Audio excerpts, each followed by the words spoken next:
கோபி நயினார் இயக்கத்தில் ஆண்ட்ரியா நடித்துள்ள மனுஷி திரைப்படத்தில் இடம்பெற்ற சில காட்சிகள், வசனங்களை 2 வாரத்திற்குள் நீக்கி சென்சார் சான்றிதழுக்கு மீண்டும் விண்ணப்பிக்கும்படி தயாரிப்பாளர் வெற்றிமாறனுக்கு சென்னை உயர்நீதிமன்றம் உத்தரவிட்டுள்ளது. இது தொடர்பான கூடுதல் தகவல்களை செய்தியாளர் ஆனந்திடம் கேட்கலாம். வணக்கம் ஆனந்த், இதுகுறித்து விவரங்களை பகிரலாம். வணக்கம். நடிகை ஆண்ட்ரியா நடித்துள்ள மனுஷி திரைப்படத்தின் இயக்குனர் வெற்றிமாறன் பட தயாரிப்பு நிறுவனம் தயாரித்திருக்கிறது. இந்த படத்தை இயக்குனர் கோபி நயினார் இயக்கியுள்ளார். இந்த படத்தின் காட்சிகள் சென்சார் சான்றிதழ் வழங்குவதில் பிரச்சனை இருப்பதாகவும், சென்சார் சான்றிதழ் வழங்க மறுத்த சென்சார் போர்டு உத்தரவை எதிர்த்து வெற்றிமாறன் சார்பில் சென்னை உயர்நீதிமன்றத்தில் மனு தாக்கல் செய்யப்பட்டது. இந்த வழக்கு விசாரணையின் போது சென்சார் போர்டு தரப்பில் மனுஷி திரைப்படத்தின் 25 காட்சிகள் நீக்கவும் 12 காட்சிகள் மாற்றி அமைக்கவும் பரிந்துரை வழங்கி இருப்பதாகவும் தெரிவிக்கப்பட்டது.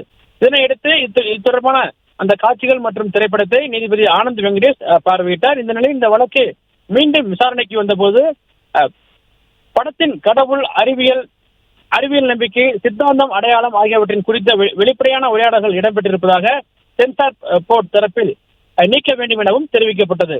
இந்த பரிந்துரைத்த சில காட்சிகள் நீக்க வேண்டும் என மற்றும் சில காட்சிகளை மாற்றி அமைக்க வேண்டும் எனவும் நீதிபதி உத்தரவிட்டார். இந்த உத்தரவின் அடிப்படையில் காட்சிகள், வசனங்கள் நீக்கி மாற்றி அமைத்து 2 வாரங்களில் சென்சார் போர்டுக்கு மீண்டும் படம் தயாரிப்பு நிறுவனத்தின் சார்பில் விண்ணப்பித்தால் சென்சார் போர்டு உரிய அனுமதியுடன் சென்சார் போர்டு வழங்க வேண்டும் என உத்தரவிட்டு வழக்கை முடித்து வைத்திருக்கின்றார்.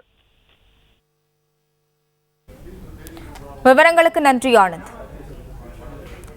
பிளே ஸ்டோர் மற்றும் ஆப் ஸ்டோரில் இருந்து பாலிமர் செயலியை QR கோடு மூலம் பதிவிறக்கம் செய்யுங்கள். செய்திகளை உடனுக்குடன் பெறுங்கள்.